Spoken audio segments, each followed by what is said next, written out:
Welcome to the Adoption Show, where every week we shine a light on the incredible journey of shelter dogs and the heroes helping them find their forever home. Across the country, we meet thousands of dogs waiting for a second chance. Here, we meet the dedicated individuals and organizations making that possible. Join us as we explore heartwarming stories of hope, resilience, and the unbreakable bond between humans and their canine companions.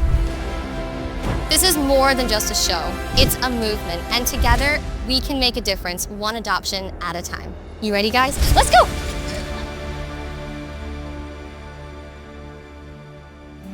On the Adoption Show, saving lives is fun together. On the Adoption Show,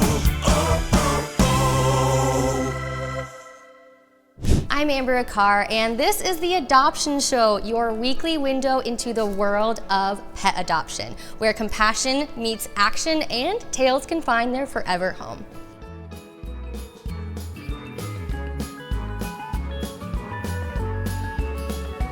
Say hello to 4-year-old Rufus. Rufus has been at the Baltimore Humane Society located in Reisterstown, Maryland since October 2024. He's so sweet and brings smiles to every staff member and volunteer he meets. Recently, he got to enjoy a sleepover with a volunteer, and he was the perfect house guest. He was housebroken, playful, and at the end of the night, he just curled up right by her feet and slept peacefully, finally feeling, for just a few hours, what it was like to be home. He's full of energy and heart. He's adventurous and incredibly smart. He absolutely loves learning new games, and he loves to play and chase the flirt pole around. Rufus would be most comfortable as the only dog in the home, and we know there's someone out there who's ready to be his whole world. Could it be you?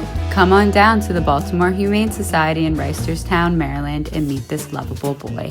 Meet Almond Joy, a sweet and cuddly pup currently living in a foster home in Chicago. She is with the rescue group One Tail at a Time, and she is looking for her forever home. This good girl has great household manners and is housebroken and crate trained. She enjoys playing tug, basking in the sun, and snuggling up with her person. She's smart, food motivated, and she loves to use her brain for training and different enrichment activities. While she walks well on leash in quiet neighborhoods, Almond Joy has shown some reactivity to other dogs and certain strangers, so she would do best in a less busy neighborhood or with a backyard. She hasn't had much interaction with other dogs or cats in our care, but she has done well with respectful older kids. She is spayed, she's microchipped, she is up to date on all of her vaccines, and she is ready to go home. Meet Espresso. This tall, goofy boy is ready to step into your heart and never leave. He is devilishly handsome with a curly hail that draws the paparazzi to him. They just can't get enough pictures. In addition to his looks, this boy is smart as can be. He knows all his basic commands and is food motivated, making training him easy. He loves nothing more than to chew a toy in your lap, watch deer in the woods. He is incredible with other dogs too, and tolerant of different play styles. Car rides are his jam, and he won't even make a noise in the car. He just loves to look out the window. Given his young age and breed, his energy level is medium to high. He requires a decent amount of activity and enrichment. He's such a good boy with a heart of gold, ready to make a family complete. Attention Great Pyrenees enthusiasts. Meet Lily, our delightful big bundle of fluff. This charismatic and playful pup loves nothing more than chasing after her stuffed toys. True to her guardian breed, Lily is discerning and exhibits an independent spirit. While she has shown protective behavior over her cherished toys, she's also learned to trade them for another toy or treat. Lily enjoys human companionship, but she prefers to be the only pet in her future home. She may do best in a household with teenagers or older. Lily is available for adoption at the Humane Society for Greater Nashua in New Hampshire.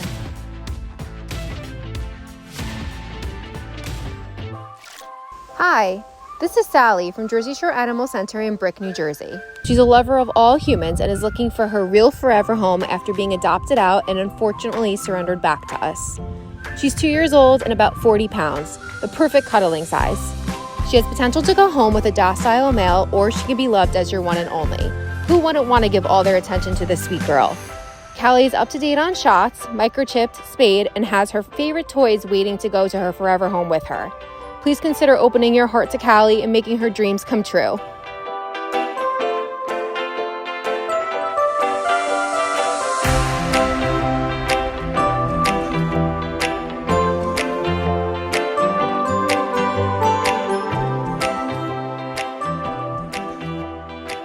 Thanks for joining us on the Adoption Show. Remember, all of these dogs are looking for a home just like yours. So if any of these dogs kind of grabbed onto your heart, reach out to the shelter and find ways maybe you can adopt a dog or you can help them out.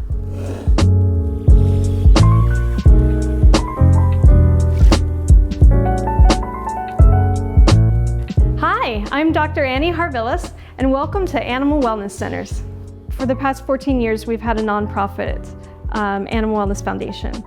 And one of the things that Animal Wellness Foundation does is adopt out dogs and cats, and occasionally a pig or a chicken, but we mostly do dogs and cats. And we usually offer, a free first exam for everyone that adopts from us.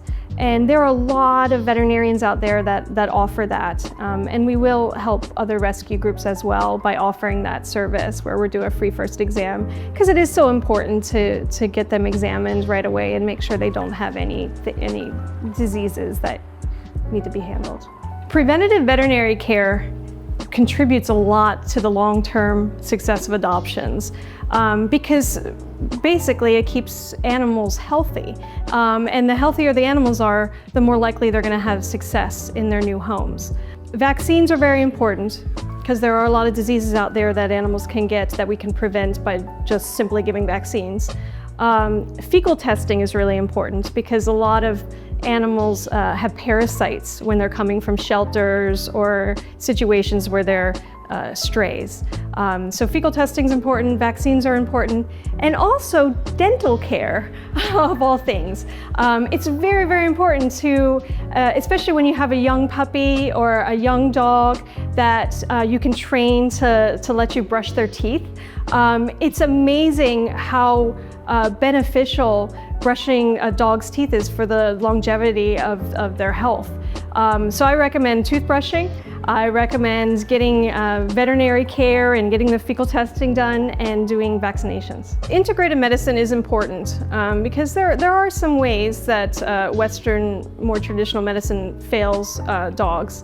Not saying that it's not important, it's definitely important, which is why integrating both modalities, usually several modalities, is important. But I think one of the ways it really helps is with stress.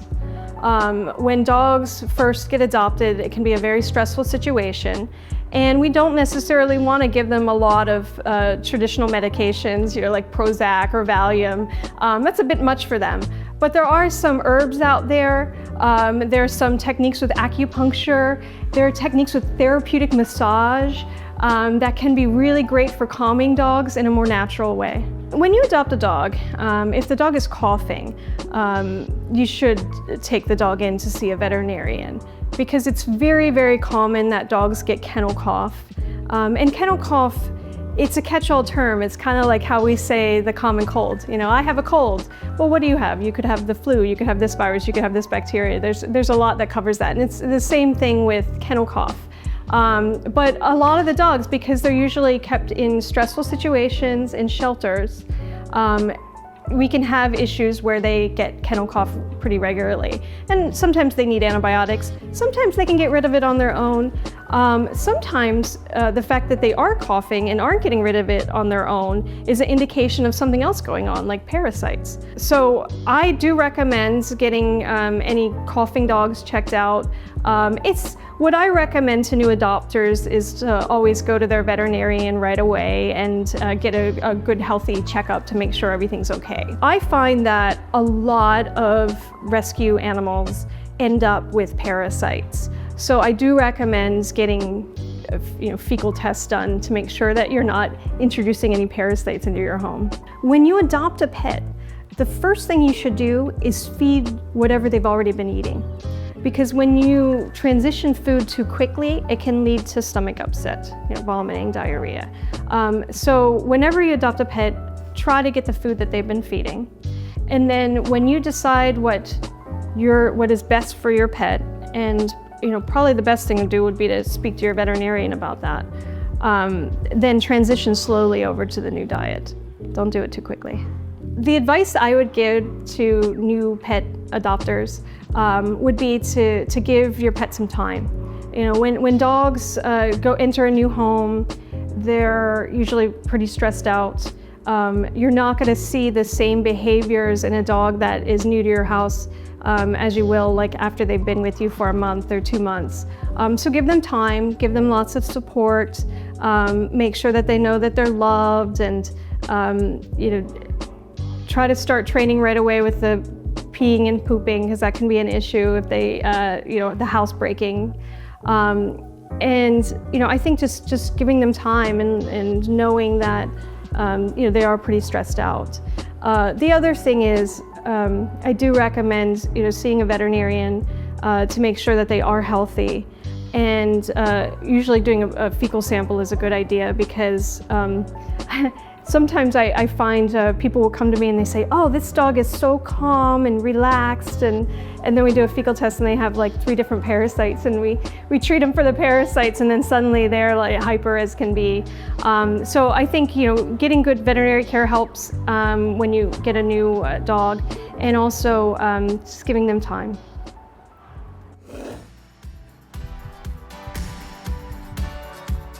F. Fostering. Fostering is a life-saving bridge for many animals. It frees up shelter space, gives dogs a home environment to learn and heal and act like natural dogs. Even short-term fosters make a really long-term impact and are critical to the whole shelter community, especially for shy or medically needy pets. We are here with Amy Sadler, the founder of Dogs Playing for Life, which is changing the lives of dogs through play. I'm so excited to talk to you more about this. Thanks for joining me today. It's a pleasure. Thank you. Okay, so how did this idea come about that dogs playing is saving lives? Well, I was always really comfortable with dogs in groups. My mom was always rescuing dogs. We had a lot of dogs at home. And then fast forward, and I'm training dogs for a living, and my client, she walks dogs to the shelter. She invites me to go down. She wants me to help the dogs in the shelter. And it just drove me nuts trying to select a few to work with in a couple of hours. And because I was so comfortable with the dogs playing in groups, I'm like, can I just let them go out to that yard and get their yayas out and have a good time? And they thought I was nuts. Yeah. But it really was an efficiency issue. I thought, if I only have 2 hours, there's 30-something dogs, let me just let them play, and then I'll be able to identify the ones that are still struggling. And so I'll focus some targeted training on those guys, but let me just at least satiate them first, have a good time, and then we'll go from there. That's how it all started. Wow, okay, so there's so much to take in for like someone who doesn't know what this is, because I know what this is and this is so cool, but you guys have not only made dogs playing a thing, but it's actually helping dogs and their behaviors in shelters, right? Yeah, I mean, the bottom line is that it's very hard to tell who they are when you're just looking at them in their kennels, right? And even the best shelters, we still consider a dog living in a kennel. Those are adverse conditions for our companion animals. So being able to see them outside and just being dogs, literally just being dogs. We have social dogs that are really good at interacting with other dogs, they're much easier to place. We learn so much more about them. It's not even just about how they play. I really feel like I learn who a dog is by seeing them in that environment, and that was that's the primary objective, right? Is to let people know who they are and let them go home. Absolutely. So how does this program work? Like shelters are incorporating dogs playing with each other, but like how does Dogs Playing for Life get involved with a shelter, and how does that process work to get these dogs out into play groups? Well, we have great sponsorship thanks to the ASPCA and Petco Love Foundation and Animal Farm Foundation. We actually, especially for the open admission municipal shelters, we're sponsored. So all people have to do is email us, and we start the process of how many dogs do you have on site. That will dictate how many days we're there. We do a classroom presentation to explain everything that we're going to do together, and then it's all hands-on from there. And then we usually rotate the population the first time, let them see us demonstrating all the things we just taught in the classroom, and then we roll them right in and we start teaching their staff and volunteers, whomever's interested. You gotta want to be in those play yards for sure. Then we just roll them in and start coaching them on their handling and observing the dogs and everything, and we just get them up and running. Yeah, and I'm sure you've probably been able to see a huge change in shelters everywhere, in dogs everywhere, not only getting to see the better side of them for adoption, but probably the dog's behavior in the shelters too. Yeah, I mean, so many times we've literally never done a playgroup seminar where there hasn't been at least one, if not many dogs that were deemed dog aggressive based upon their reactivity, right? We wanted to talk about reactivity, right?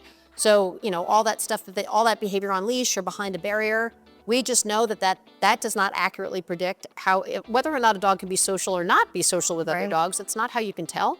You let them have access to one another. And so that was really, that's what happens the most commonly, is that shelters just are mind blown because we're able to demonstrate that the dogs that they thought were only dog aggressive end up being helper dogs and helping other dogs become better in their behavior and play. Yeah, that's so amazing. So I can really see the shelters that have incorporated Dogs Playing for Life are seeing that the dogs are happier, more fulfilled, and it's probably turning around and helping adoptions too. Do you have any stories or anything that prove that it is actually changing the lives of dogs and helping them get adopted? Yes, we have like this massive impact report that's on our website that tells all the statistics, and I'm terrible with numbers, so I can't retain anything. But what I can tell you is, I mean, it's like the 98%, 99%, 100% of shelters, you know, I can't remember what the exact answer is, but there's great statistics about when they're happier and healthier and they're social, that they're easier to get out, that their length of stay is reduced, that dog to human bites on site. Everything gets better when the dogs get out of their kennels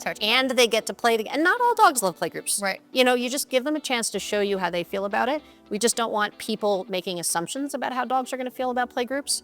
So just let them get out there and have a chance at it. And it is amazing how much is revealed. And then we know the ones that's not their preference, and they're going to be better served by other forms of out-of-kennel enrichment. That's really encouraging, and I love what you guys are doing to help dogs and help people and help shelters, you know, with dogs in them to help everybody get the best all around, and that's really what Dogs Playing for Life is. Yes. I love it. I want to go play with my dog now. Good. All right. He's Thank you so adorable. much for chatting with me today. Thank you. This was great.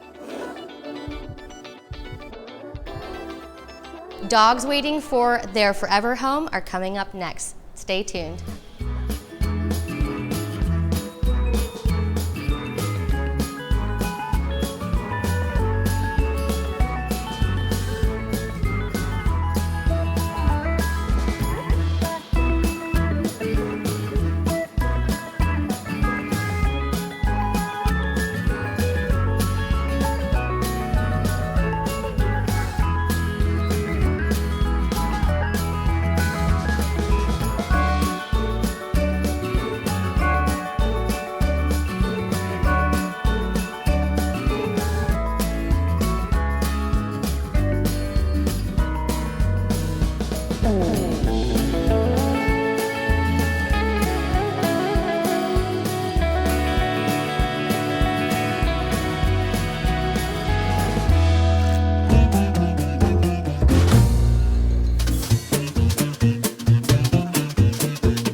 Jason Momoa is an amazing dog. He is so sweet, so funny. He loves to snuggle with his teddy bear, and he doesn't destroy his toys like some dogs do. So Jason has the privilege of being one of the only foster dogs that we have that can sleep with their teddy bear. He loves to play. He loves being outside in the yard. He loves his girlfriend, who is a husky, so he would do really well in a home with another female dog about his size. You can't go wrong with him, though. He's an amazing dog.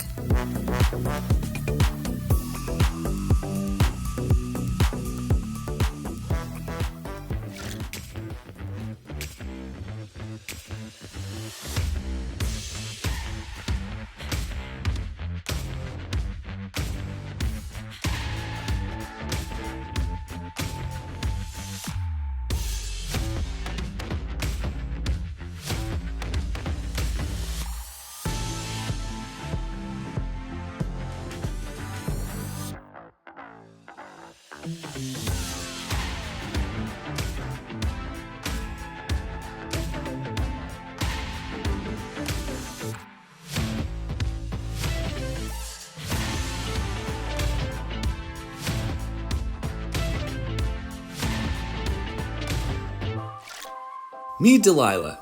She's 2 years old and 64 pounds, and she's your future adventure buddy in the making. Energetic, smart, and absolutely full of love, this sweet girl is ready to find her forever home. She's house-trained, treat-motivated, and loves exploring the world with her nose to the ground and her tail in the air. Delilah listens well with guidance, enjoys meeting new people, and gives the best, most heartfelt hugs. She'd thrive in an active home with people who understand her playful style. So what are you waiting for? Visit NashvilleHumane.org today to learn more about Delilah and give her the forever adventure she's been waiting for.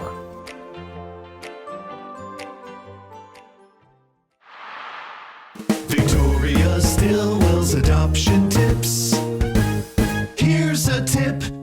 Don't leave your dog home alone all day. If your dog's confident and sociable type, then maybe doggy daycare is the best place for her. If not, think about hiring a dog walker.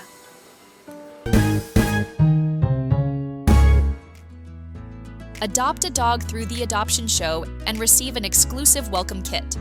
When you open your heart and home to a rescue dog through the Adoption Show, you'll receive an incredible adoption package designed to support you and your new furry friend. Buy Series 3, Smart Dog Collar. Stay connected with your pet through real-time GPS tracking, activity monitoring, and health insights. This top-rated collar ensures your dog's safety and well-being. And a 1-year subscription to DOGTV. Provide your dog with engaging, scientifically designed content to keep them relaxed and entertained when you're away. This exceptional package is our way of saying thank you for choosing to adopt and making a difference in a dog's life. Coming up next, tips to help you with your new adopted dog.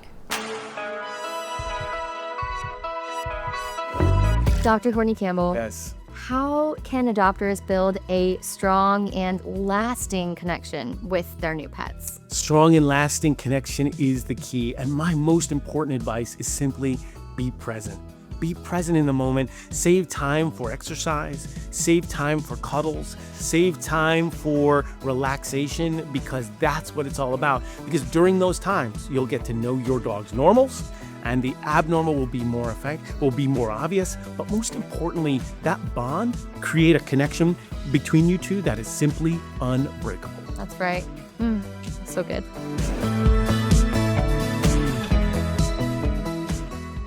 Hi, new pet parent. I'm Dr. Renee Schmid with Pet Poison Helpline, and I'm here to give you an essential tip to help with your new pets. Educate household members. Ensure that everyone in your household is on the same page and aware of potential hazards and the importance of keeping dangerous items out of your dog's reach. Consistent communication and education can prevent accidental exposures and promote a safe, healthy environment for your pet. Thanks for joining us this week on The Adoption Show. If you saw any of the dogs that might have caught your eye, be sure to reach out to the shelter near you. However, next week we'll have even more dogs that might be your perfect match.